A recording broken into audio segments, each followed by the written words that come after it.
Okay. Can everybody see this? Yes. Okay, great. So I wanted to talk about the configuration that's used in the JEDI system and just give a little bit more details about how that works. So the JEDI system is controlled by an extensive uh, and flexible configuration system. It's based on this language called YAML, which is a human-friendly data serialization, basically, and it works by a key value pair specification. So with every key, you have a value that's associated with it, and I'll give some examples of that later. And you can also nest sections in it, so you can build out a fairly complex structure, if that's required. And this link that I have here goes to a website that you can find out a lot more information about YAML. So the goal here is to reduce the need for writing a lot of custom code when you set up and run JEDI in an operational mode. So you can get it all through this YAML configuration instead of writing specialized routines.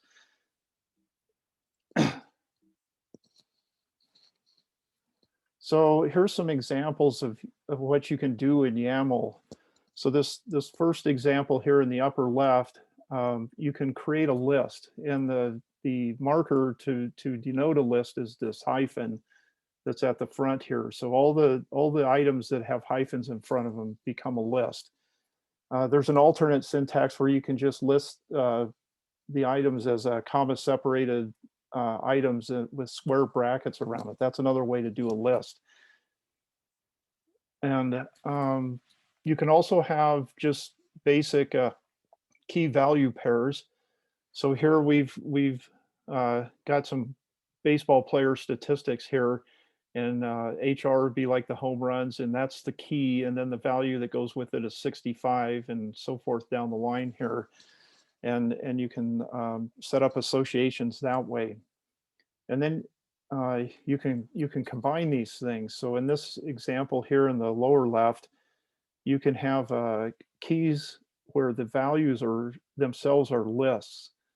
So this American would be a key that you could look up, and what you would get back is a list of the Red Sox, the Tigers, and the Yankees in that list. And then key national would have the Mets and the Cubs and the Braves in it.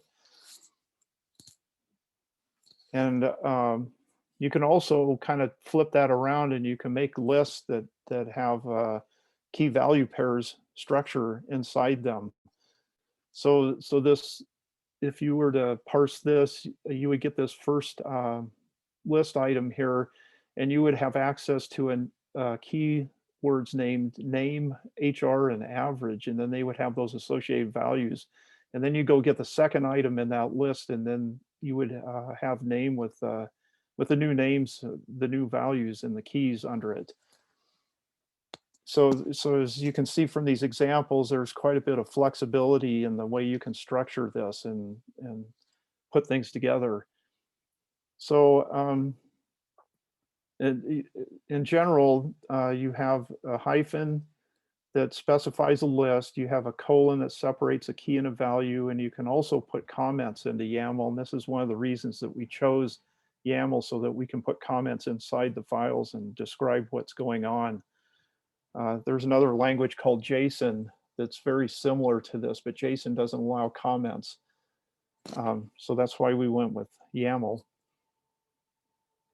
So I wanted to go through this 3D ensemble ENVAR example that we've been using in the tutorials. And there's roughly 3 steps that you go through in this example. And these are we're going to get into the practical that's coming up after this lecture and talk about or see this more. So the first step is to get a B matrix generated. And a B matrix can be split into 2 pieces, a correlation or a static B, and then a localization, which is sometimes referred to as ensemble B. And I think we're doing this all in one step in the practical, where we run one process and you get the B matrix out of it. And then you run the 3D var, which has a cost function. And there's two elements in this cost function, the model side, which is typically called JB, and the observation side, which is typically called JO. And you'll see messages coming out in the run that refer to JB and JO. And then at the end, we run an increment so that we can make some plots. I think we're doing temperature and surface pressure, I think, are the two variables that we've got wired in to run an increment, then see, and you can map those out. So the first step is an application called FV3 JEDI parameters, and it takes one or two arguments, and the first argument is always the YAML file. So there's a YAML file named this localization parameters fixed.yaml, and the second argument is a log file. So you can specify those three things, and the corresponding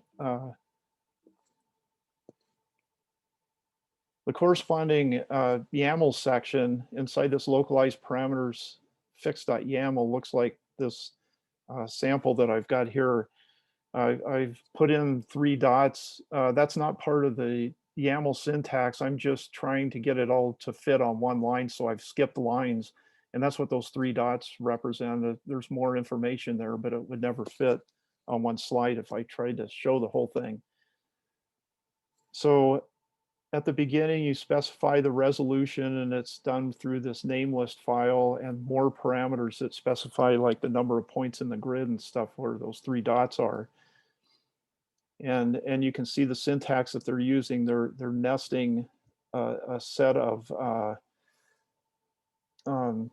keywords underneath a top keyword. Every time you have an indentation, it indicates a nesting.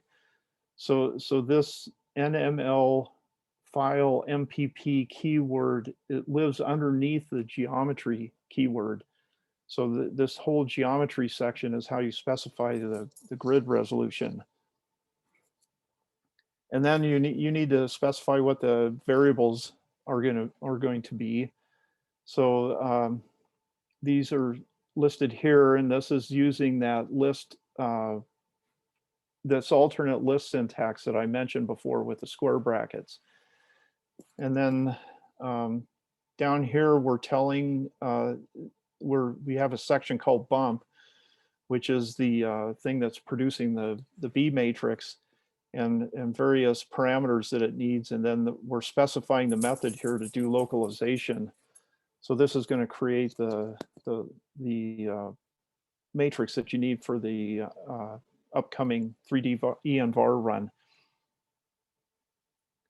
So the second step that I mentioned was the actual 3D VAR run, doing the minimization step, and that's an application called FV3 JEDI var.x. And again, it takes a YAML file and a log file for the parameters or the arguments to that. So this section of this 3D ENVAR YAML file is titled cost function. And I'm going to do this over a couple slides because this one's too big to put on a slide by itself.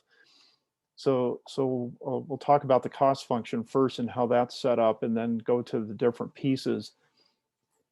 So as you recall from the equation, the cost function has it has a JB model side and it has a JO for observations. So here is the description of the model side, these first section of lines here. And you're specifying you want 3D VAR technique.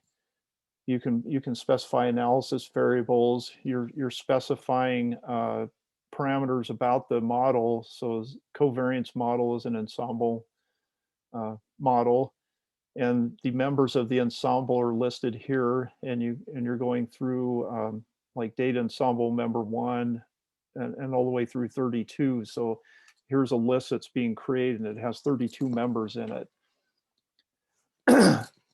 And then for the observation, the JO component, you have a section named observation. So this is going to describe all the information about the observations that you want to pull into this and run through the minimization algorithm.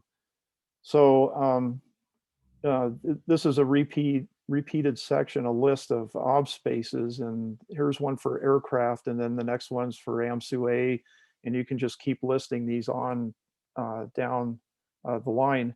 And these form the obs vectors and the obs spaces, and at the OOPS level, as Anna described, it's the observations object that ties all these together.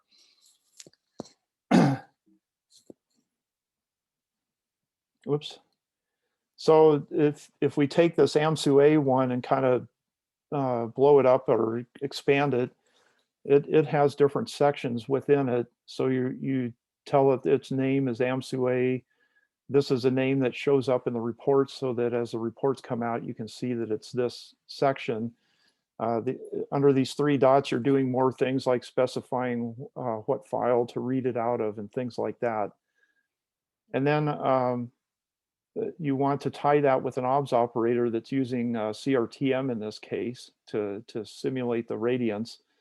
And there's a bunch of specifications there for CRTM to get set and work. And then for the OBS error section, you're specifying a diagonal matrix for that, diagonal R matrix.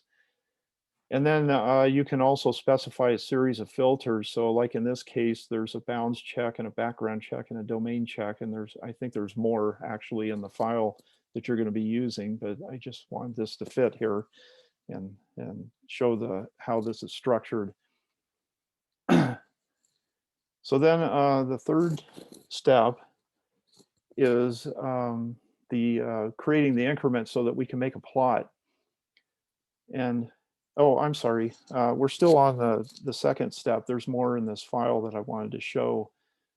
So this has to do with the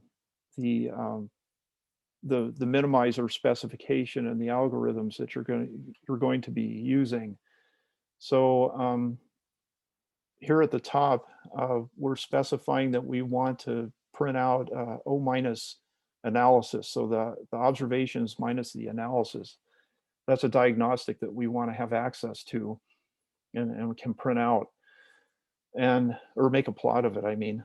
And then we're specifying parameters about the variational minimization technique.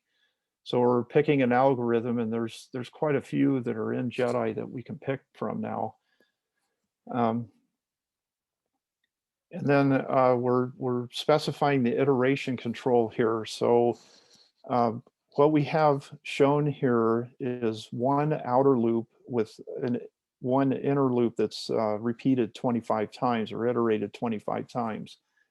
So the way that you get the outer loops is that you create a list of these inner loops. So if you wanted a second outer loop, then you would put a dash n inner down here at the bottom and just keep tagging on 10 outer loops would be 10 of these dash n inner specification or blocks here. And then within the inner loop, we're telling it to repeat 25 times.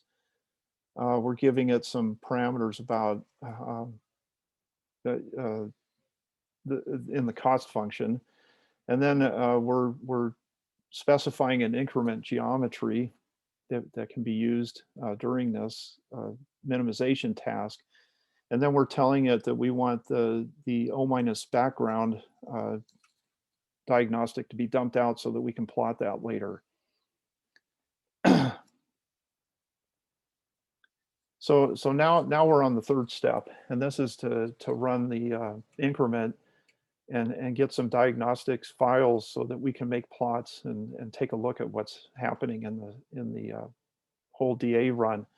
So this is an application called FE3 JEDI diff states. And again, you give it a YAML file and a log file as arguments.